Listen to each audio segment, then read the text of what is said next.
ओम श्री गणेशाय नमः। लीला गलल्लुल्लोल कालव्याल विलासिने श्री गणेशाय नमो लीला कमलामलकान्तये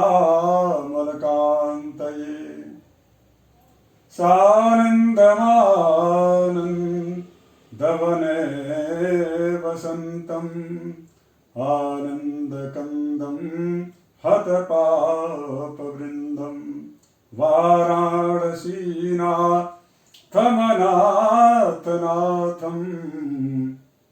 श्रीविश्वनाथं शरणं प्रपद्ये। श्रीकाशी विश्वनाथो विजयते तरां भगवते श्रीकाशी विश्वेश्वराय नमः। साथियों, आज मैं इस वीडियो में आप सबके द्वारा तमाम सोशल मीडिया के माध्यम से जो प्रश्न किए गए, विशेष करके मूल नक्षत्र के विषय पर, चूंकि मूल नक्षत्र के विषय पर हमने पूर्व में एक वीडियो प्रेषित किया है, किंतु उस वीडियो के व्याख्यान में निश्चित रूप से कहीं न कहीं आपके मन में कोई न कोई शंका या प्रश्न रहे हैं, जिनकी वजह से आपके द्वारा जो है प्रश्न किए गए। तो उन प्रश्नों का जो उत्तर है, प्रयास करूंगा, कोशिश करूंगा कि इस वीडियो में आपको दे सकूं। इसके लिए हमने आपको सर्वप्रथम 3 इसमें चक्र हमने बनाया है। और प्रथम चीज तो ये गंडांत मूल नक्षत्र में कौन कौन से नक्षत्र आते हैं, और दूसरा एक आप लोगों ने सुना होगा अभुक्त गंडांत मूल नक्षत्र, और तीसरा वो है गंडांत मूल नक्षत्र चरण का फल, अर्थात उसका फलाफल विचार। तो इस प्रकार का अब इसके साथ साथ में एक जो है ज्योतिषीय जो इसमें मत है कि आखिर ये गंडांत मूल नक्षत्र को गंडांत क्यों कहा जाता है, इसका वास्तविकता क्या है, क्या ये कोई हुआ है या अशास्त्रीय है या अतार्किक है या किसी के द्वारा कथानक है, आदि आदि विषयों पर साइंटिफिक ढंग से मैं इस वीडियो में बहुत ही तथ्यात्मक विषय आपके समक्ष प्रस्तुत करने का प्रयास करूंगा। इसके पहले आपको सर्वप्रथम मैं बताऊं कि गंडांत मूल नक्षत्र में कौन कौन से नक्षत्र आते हैं। तो मैं उसके लिए आपके सुलभता के लिए हमने यहाँ पर एक जो है व्यवस्था बनाई है। आप इसमें देख रहे होंगे लिखा हुआ है गंडांत मूल नक्षत्र। अब हम इसमें गंडांत शब्द ये है क्या, तो इसको जब हम जानने का प्रयास करेंगे तो उसके पूर्व यानी कि इसको जानने के पहले हमको आपको ये भ चक्र को समझना पड़ेगा। ज्योतिष में विशेष करके जो एक भ चक्र की व्यवस्था है, ये गंडांत और मूल नक्षत्र हानिप्रद क्यों होता है। बाकी नक्षत्रों में जन्म लेने वाला जो जातक है उसके फलाफल अलग होते हैं, जबकि मूल गंडांत जो नक्षत्र है उन नक्षत्रों में जन्म लेने वाला व्यक्ति को प्रभावित क्यों होता है। तो उसके पीछे भ चक्र की बहुत बड़ी भूमिका है। इस पूरे नक्षत्रीय अर्थात 27 नक्षत्र होते हैं, और 27 नक्षत्रों के पश्चात अश्विनी से लेकर के रेवती पर्यंत, और बीच में उत्तराषाढ़ नक्षत्र और श्रवण नक्षत्र के जो है उत्तराषाढ़ नक्षत्र के अंतिम 15 घटी और श्रवण नक्षत्र के आदि की 4 घटी, इस प्रकार की 19 जो घटी है वो अभिजित नक्षत्र कही जाती है। अर्थात यह टोटल जो है उस प्रकार से 28 नक्षत्र हुए। अब इन 28 नक्षत्रों का एक जो है हम राशि चक्र बनाते हैं। तो राशि चक्र जब बनाते हैं तो उस राशि चक्र में निश्चित रूप से 12 उसको डिवाइड करते हैं, यानी कि 12 राशियां हैं, मेष वृष मिथुन कर्क सिंह कन्या तुला वृश्चिक धनु मकर कुंभ और मीन। इस प्रकार की 12 राशियों को हम जो है भ चक्र में उसका 3 खंड अलग अलग करते हैं। 3 खंड में सृष्टि स्थिति विनाशानाम शक्ति भूते सनातनी, उस सनातनी जो देवी है उस देवी के बारे में चर्चा श्रीमद् मार्कंडेय पुराण में, श्रीमद् देवी भागवत में भी हुआ है। यहाँ तक कि अथर्ववेद के देवी सूक्तम में भी इस प्रकार की स्थिति मिलती है।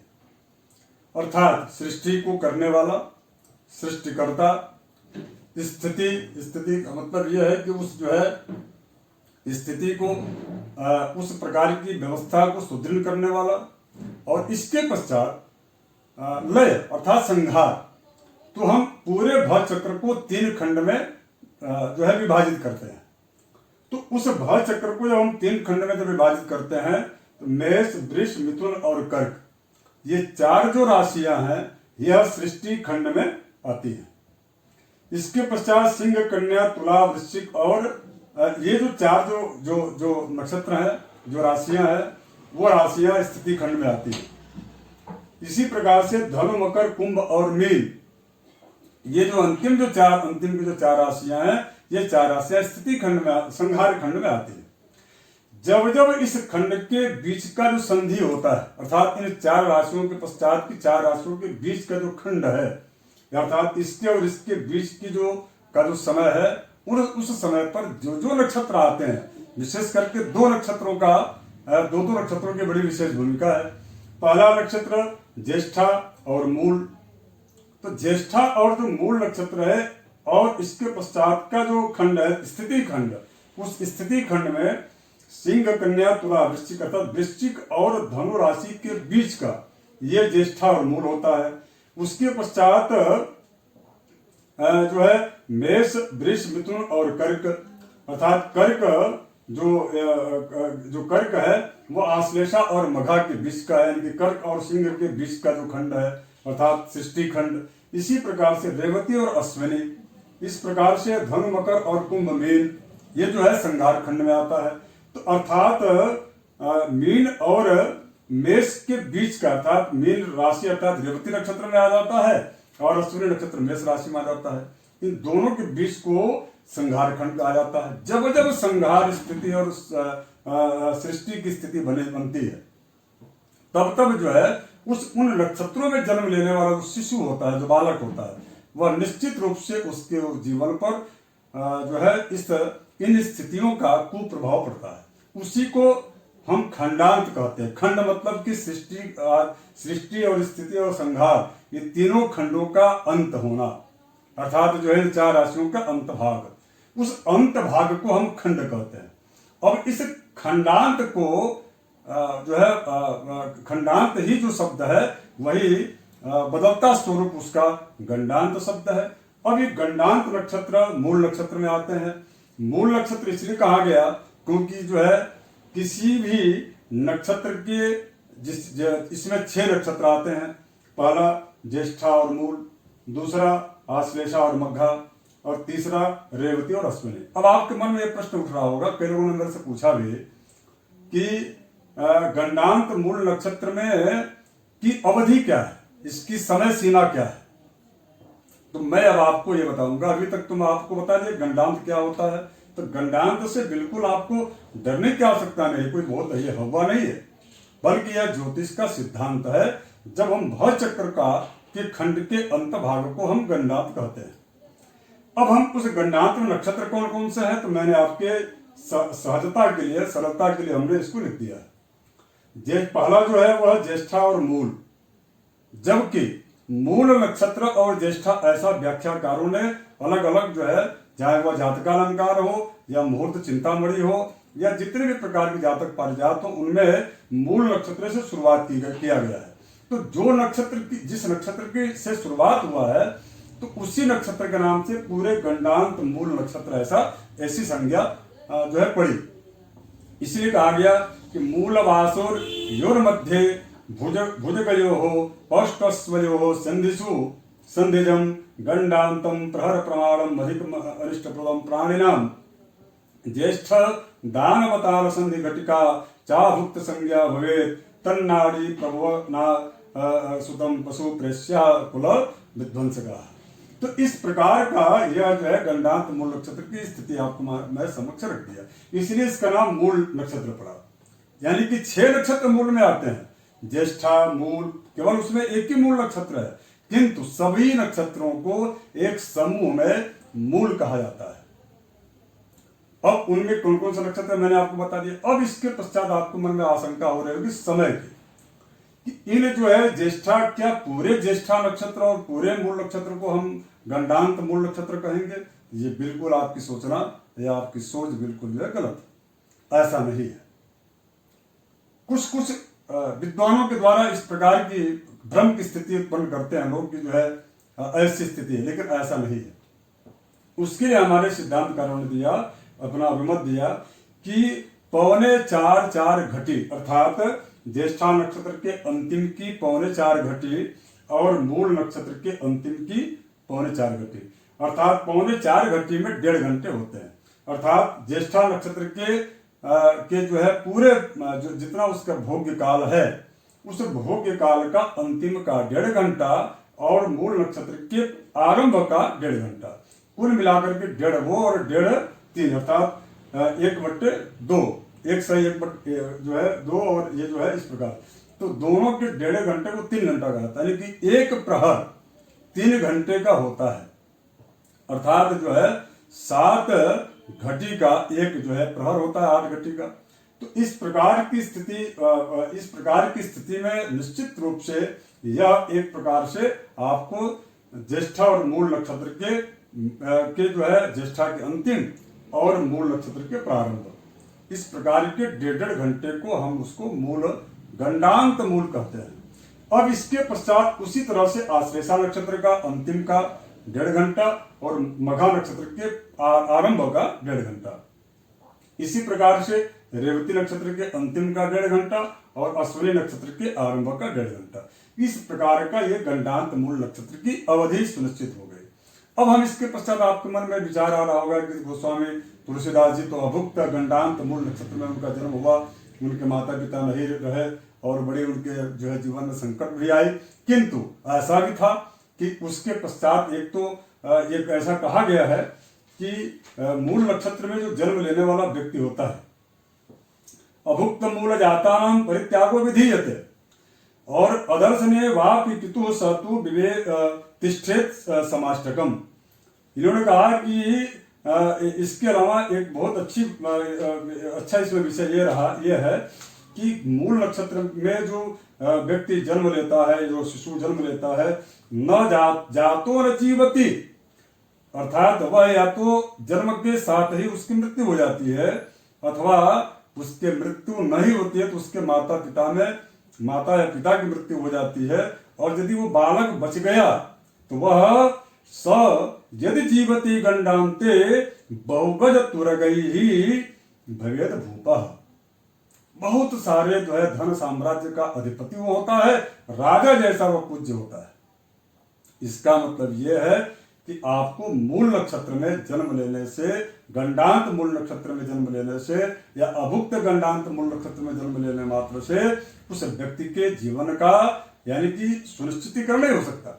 अर्थात ये भी कहा गया है कि यहां तक कि सारावली में तो उन्होंने एकदम स्पष्ट कहा कि जातो न जीवती नरो मातुर पथ्यो भवेत स्वकुल हंता, वह अपने कुल का नाश कर सकता है, स्वयं का नाश कर सकता है, किंतु अगर यदि वो बचे जाता है तो वह बहुगज तुरगई ही भवेद भूपा, अर्थात वह राजा के समान धन समृद्धि संपत्तिशाली होता है। अब हम विषय आते हैं कि अभुक्त गंडांत मूल नक्षत्र किसको कहते हैं। तो मित्रों सीधी सी बात है, जिस प्रकार से आपने गंडांत मूल नक्षत्र को समझा उसी प्रकार से अभुक्त गंडांत मूल नक्षत्र के बारे में यहाँ पर दिया हुआ है। हमने उसको पहले से बना दिया है, जैसे ज्येष्ठा, पहला जो है ज्येष्ठा और मूल नक्षत्र दोनों तरफ एरो के निशान बने हुए हैं, अर्थात ज्येष्ठा नक्षत्र का अंतिम भाग और मूल नक्षत्र का अंतिम भाग, और उसके पश्चात यहाँ पर आपने देखा होगा 1/2 हमने लिखा है, अर्थात आधा, यानी कि आधा घंटा ज्येष्ठा नक्षत्र के अंतिम का भाग और आधा घंटा मूल नक्षत्र के आरंभ का भाग। ये दोनों के संधि काल को हम क्या बोलते हैं?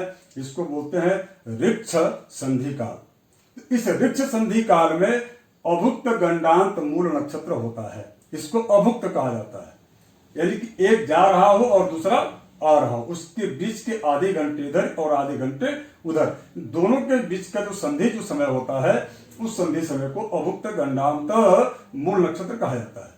इसी प्रकार से क्रमशः आश्लेषा नक्षत्र का समाप्ति का आधा घंटा और मघा नक्षत्र के आरंभ का आधा घंटा, और इसके पश्चात रेवती नक्षत्र के अंतिम का आधा घंटा और अश्विनी नक्षत्र के प्रारंभ का आधे घंटा। जितने भी ज्योतिषी या जो नए जो ज्योतिष सीखने वाले जो लोग हमारे इस वीडियो को देख रहे हैं, तो आप सबको इस चीज को सुनिश्चित कर लेना चाहिए कि यह जो सिद्धांत है शास्त्रोक्त है, बिल्कुल भी इसमें किसी प्रकार का कोई भी ऐसा अंश बाहर से जोड़ा तोड़ा नहीं गया है। तो ये अभुक्त गंडांत मूल नक्षत्र हो गया। अब इसके पश्चात आपके मन में ये आ रहा होगा प्रश्न कि इन अभुक्त या गंडांत मूल नक्षत्रों का नक्षत्रों के आधार पर, चूंकि 6 नक्षत्र होते हैं, आपको मैंने पहले ही बता दिया है, इसके आधार पर उन नक्षत्रों का फल क्या होता है। तो उस को के लिए मैंने यहाँ पर फलाफल का एक जो है चक्र आपको प्रस्तुत किया हूं। पहला है गंडांत मूल नक्षत्र के चरण का फल। ये नक्षत्र है अश्विनी, आश्लेषा, मघा, ज्येष्ठा, मूल और रेवती। अश्विनी नक्षत्र के प्रथम चरण में यदि जन्म होता है उस बालक का, तो उसके पिता को कष्ट होता है, किंतु अश्विनी नक्षत्र के प्रथम चरण के में अगर यदि इस प्रकार की स्थिति बनती हो तो उसके पिता को कष्ट होता है। इसके अलावा के 3 चरण सुख, सौभाग्य और सुख की प्राप्ति होता है, अर्थात दूसरे चरण में सुख की प्राप्ति और तीसरे चरण में सौभाग्य की प्राप्ति और पुनः चौथे चरण में अश्विनी नक्षत्र के चौथे चरण में सुख की प्राप्ति होती है। इसके पश्चात इसका मतलब यह हो गया कि अश्विनी नक्षत्र जो मूल का जो नक्षत्र है, इस नक्षत्र में चारों जो चरण है उनमें इस प्रकार की हमेशा अनिष्टप्रद वो नहीं होते, ये तो क्लियर हो गया। अब इसके पश्चात से आश्लेषा नक्षत्र, यह जो दूसरा जो नक्षत्र आश्लेषा है, इस नक्षत्र के प्रथम चरण में यदि वह बालक जन्म शिशु लिया है तो वह सुख का कारक होता है। उसके पश्चात यदि दूसरे चरण में जन्म लिया है तो धन की हानि होती है। इसी प्रकार से यदि वह तीसरे चरण में जन्म लिया है उसके माता को कष्ट होता है, और चौथे चरण में यदि आश्लेषा नक्षत्र के चतुर्थ चरण में यदि जन्म लिया है तो उसके पिता को कष्ट होता है। इसी प्रकार से मघा नक्षत्र तीसरा नक्षत्र है। तीसरे नक्षत्र के प्रथम चरण में माता को कष्ट होता है और जो है दूसरे चरण में पिता को होता है और तीसरे चरण में सुख की प्राप्ति होती है और चौथे चरण में सौभाग्य और शुभ की प्राप्ति होती है। कुल मिलाकर के ज्येष्ठा नक्षत्र का इसी प्रकार से है। ज्येष्ठा नक्षत्र के यदि प्रथम चरण में जन्म हुआ है तो भाई को जो है इसका कष्ट होता है, और इसके पश्चात कहीं कहीं मतांतर है, भाई की जगह पर मामा को है ऐसा भी कहा गया, यानी कि मातृ भगिनी ऐसा भी कहा गया, मातुल। इसके पश्चात ज्येष्ठा नक्षत्र के द्वितीय चरण में भाई को और तीसरे चरण में माता को, चौथे चरण में स्वयं यानी कुछ बालक शिशु को यह नुकसानदायक होता है। इसकी शांति की भी बात मैं आपको बताऊंगा, आप चिंता मत करें। इसके पश्चात मूल नक्षत्र जो मूल है, मूल अर्थात यही मुख्य है, तो इस नक्षत्र के प्रथम चरण में जन्म लेने वाला जो बालक है उसके पिता को कष्ट होता है या मृत्यु तुल्य कष्ट हो सकता है। उसके पश्चात द्वितीय चरण में जन्म लेने वाले बालक को माँ के माता को कष्ट हो सकता है, और इसके पश्चात के तृतीय चरण में यदि जन्म उसका होता है धन का कुल का नाश होने की स्थिति बन सकती है, या ऐसा देखा गया प्रायः। चौथे चरण में यदि मूल के चौथे चरण में यदि वो बालक जन्म लेता है तो वह बालक जो है यशस्वी होता है, कीर्तिमान होता है, यहाँ तक कि धन संपत्ति ऐश्वर्य संपन्न होता है। इसको तो पूर्ण रूप से राजसी व्यवस्था में उसका जीवन यापन होता है। कुल मिलाकर के मूल के चतुर्थ चरण का जो जन्म लिया बालक होता है वो बहुत ही भाग्यशाली होता है। इसी प्रकार से रेवती जो नक्षत्र है अंतिम नक्षत्र, इसके प्रथम चरण में जन्म लेने वाला व्यक्ति को लाभ की प्राप्ति होती है, और द्वितीय चरण में जन्म लेने वाला जो व्यक्ति होता है उसको सुख की प्राप्ति होती है, और तृतीय चरण में उत्तम कहा गया है, यानी कि अच्छा कहा गया है। हाँ, रेवती नक्षत्र का जो चतुर्थ जो चरण है वह चतुर्थ चरण है कष्ट, उसमें कष्ट होता है। इस प्रकार से आपको जो है इसका फल समझना चाहिए। कुल मिलाकर के जितने भी इस प्रकार के योग हैं उन योगों का प्रभाव और उसका, अब इसके पश्चात इसकी शांति की जो बात है, ये कहा गया है कि शांति की बात कही गई है कि अगर यदि आपको शांति यदि कराना है इन नक्षत्रों के माध्यम से तो आपको क्या करना चाहिए। तो इसके लिए कहा, सबसे प्रथम चीज तो यह है कि जब जब ये नक्षत्र आते हैं उन नक्षत्रों में इनकी शांति करानी चाहिए। इसके अलावा एक और विषय इसमें दिया गया कि नवम वत्सरे शांति जन्मर्क्षे तक्ष तस्य कार्ये, या तो नौवे दिन जो है शांति करानी चाहिए। शांतिम कृत्वा मुखम पश्येत पिता पुत्रस्य निश्चय। अच्छा, इसमें अगर यदि किसी भी बालक का, शिशु का या बालिका का जन्म यदि मूल नक्षत्र में, इन नक्षत्रों में होता है, तो उसमें सबसे प्रथम जो चीज यह है कि उसके पिता के द्वारा उस बच्चे का मुख दर्शन नहीं करना चाहिए। और इसके पश्चात नक्षत्र जब वो आता है, उस नक्षत्र में उस नक्षत्र की शांति वैदिक मंत्रों के द्वारा और समिधा, इस पर भी मैं एक अलग से वीडियो बनाने वाला हूं कि उन समिधाओं से हवन करने के पश्चात, उसके पश्चात छाया पात्र का दर्शन, अर्थात एक कटोरी में जो है उसमें तेल डाल करके और उसके पश्चात अपने जो है मुख को उसमें देखना। इस प्रकार का जो छाया जो पात्र का जो दान है, इसको करने मात्र से इस प्रकार के, चाहे गंडांत मूल नक्षत्र में बालक जन्म लिया हो या बालिका जन्म ली हुई हो, या अभुक्त गंडांत मूल नक्षत्र में वह बालक या बालिका जन्म लिया हुआ हो, तो उस पर जो है इस भव चक्र के सृष्टि या स्थिति या संहार खंड के इस प्रकार के खंडांत अर्थात गंडांत मूल नक्षत्रों का कुप्रभाव उसके जीवन पर, उसके व्यवहार में या उसके शरीर पर नहीं पड़ता है।